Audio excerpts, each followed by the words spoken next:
Hi, I am Zori, and this is the village where I'm going to spend a whole week all alone in my grandparents' abandoned house. I have a lot of stories to tell, and here's a glimpse of what's coming up.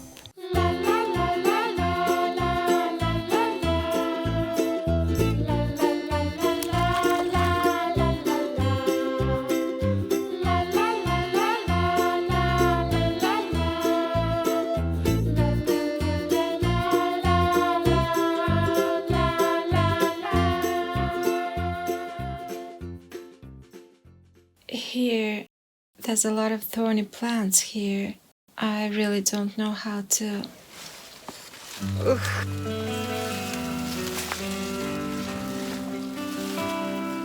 Overgrown paths and an overgrown garden. An overgrown attic and an overgrown gate. And two hands ready for hard work that will be weeding,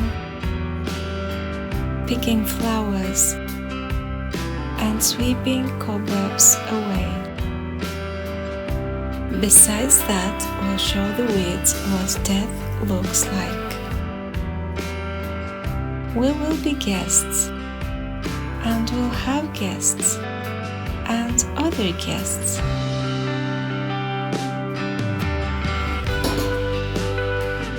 We'll check the roof for broken tiles. We'll be creeping around after spiders and butterflies.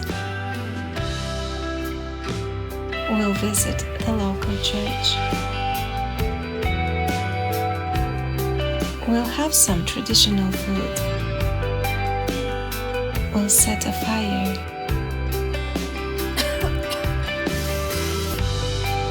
And we'll take a walk to the fish ponds.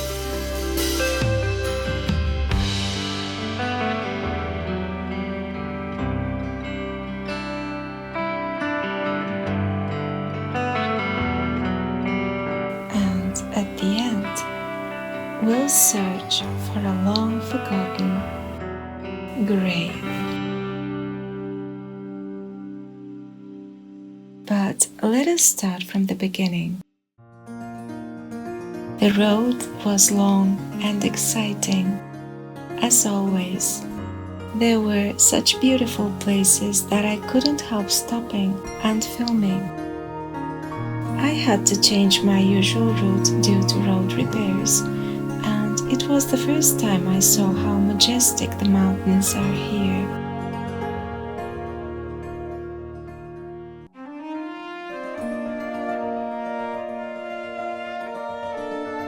As I headed deep into the countryside, the roads turned out to be really narrow and wild, as if leading to a place so desolate and distant.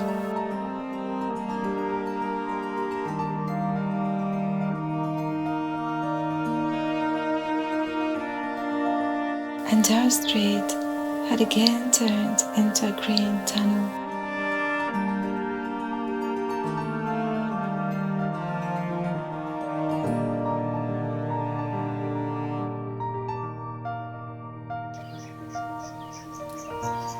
No matter how prepared I am for what I'm about to see, the feeling always takes me by surprise.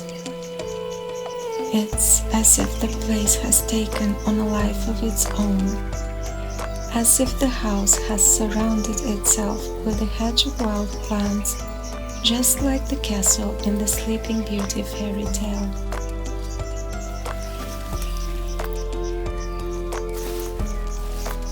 This nettle gave me a welcome sting.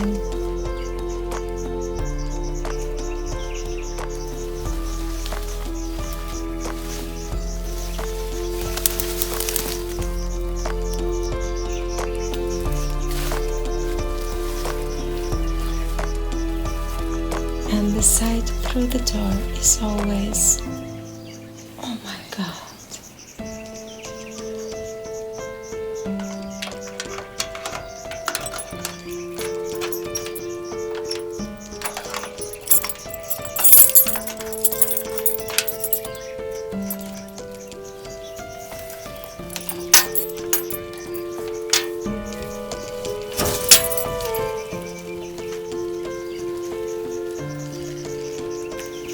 mist from the recent rain filled the air with that smell of wilderness. This time of year, it feels like a rainforest in here.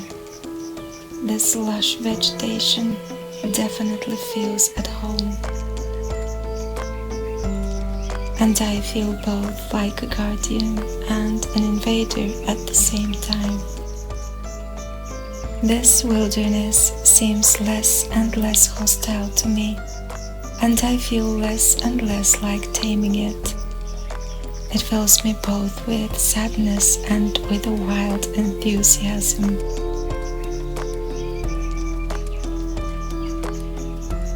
This is the first time I'm using a selfie stick, and I'm glad I brought it with me because there's just nowhere to put a tripod.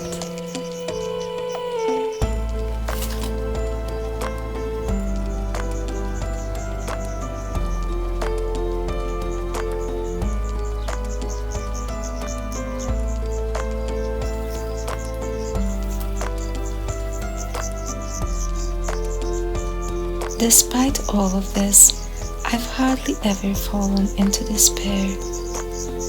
I've always felt more like a mother wiping away tears from her child's cheek and promising that everything will be okay.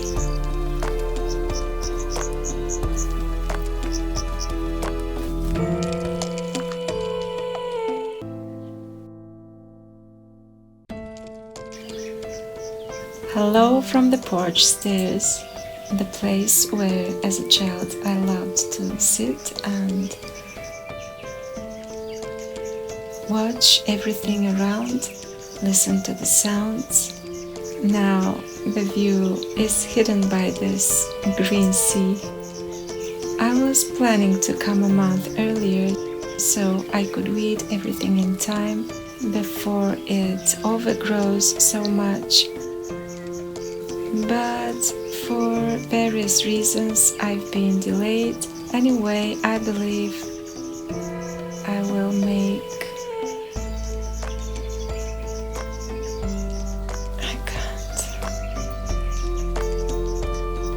I'm sorry, it's really hard to get my thoughts together. Mosquitoes are biting me while I'm filming, and I don't have time for many retakes as it's getting dark and I have to try to get in the house after all, and I have to turn on the fridge in time okay, enough struggling. I'm gonna try to get to the other part of the yard now where the main entrance is. It's gonna be a real challenge.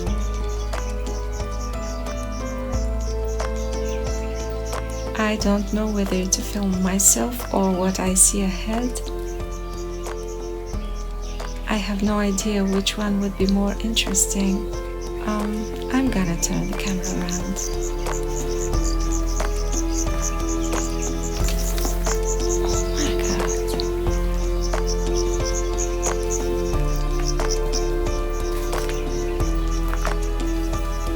No idea how I'll get through this. Here, there's a lot of thorny plants here. I really don't know how to... and I guess it's full of spiders too. I'll try this. Oh, my first attempt failed. Looks like I need to get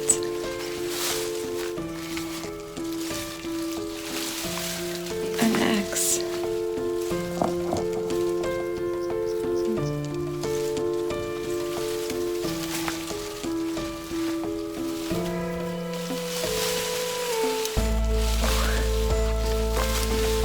I'm braver in general, believe me.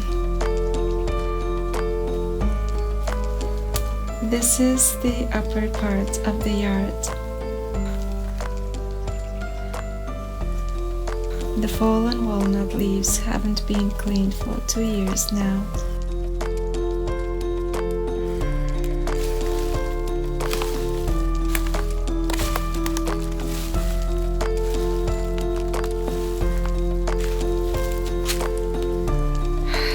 going to bring the tripod and film how I enter the house with a broom ahead.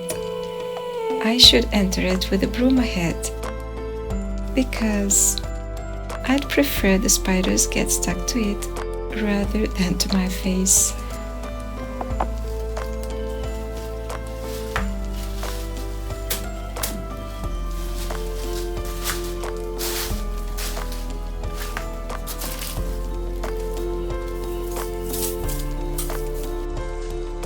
Believe me, this video doesn't even come close to capturing the real atmosphere. I felt so distant to all of this, as if I were both there and far, far away at the same time.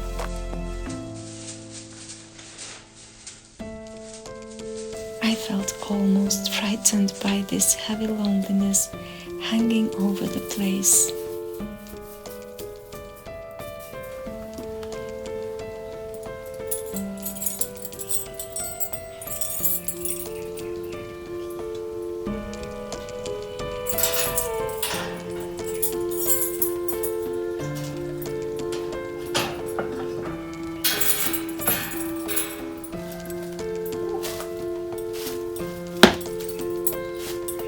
I apologize to all entomologists.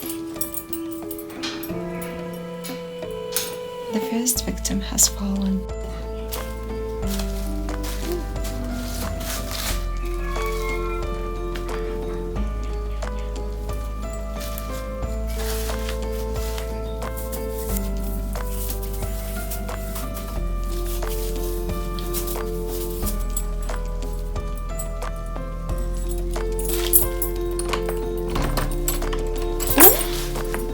Spider!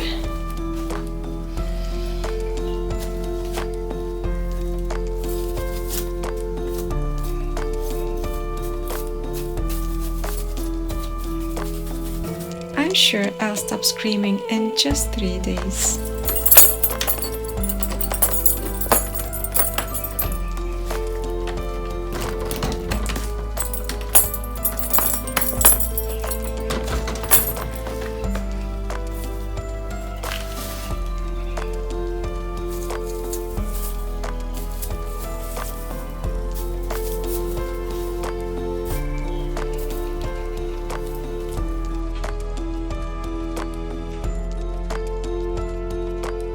There's no electricity. There is electricity, but it's not turned on. I have to get to the other side of the house and to open up there and screw the fuses in.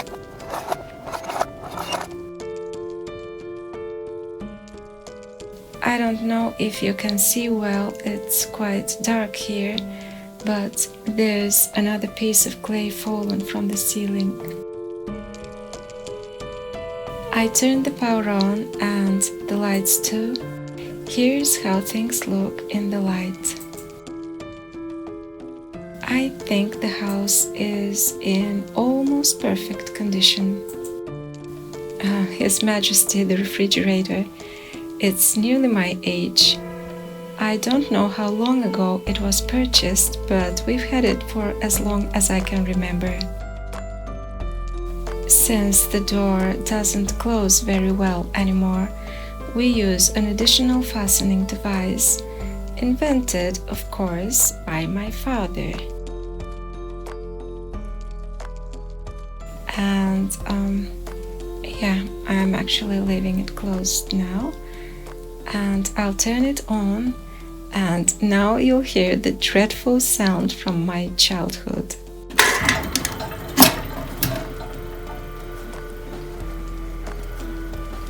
The fridge doesn't work quite well anymore, and this on-off cycle repeats every 2 minutes. So if we want to have a good sleep at night, we should keep this door closed.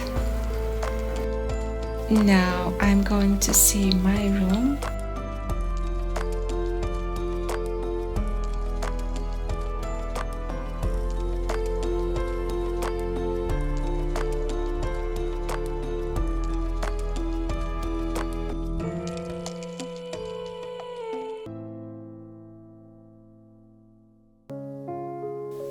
that's all for today. The most important things from the luggage have been moved in.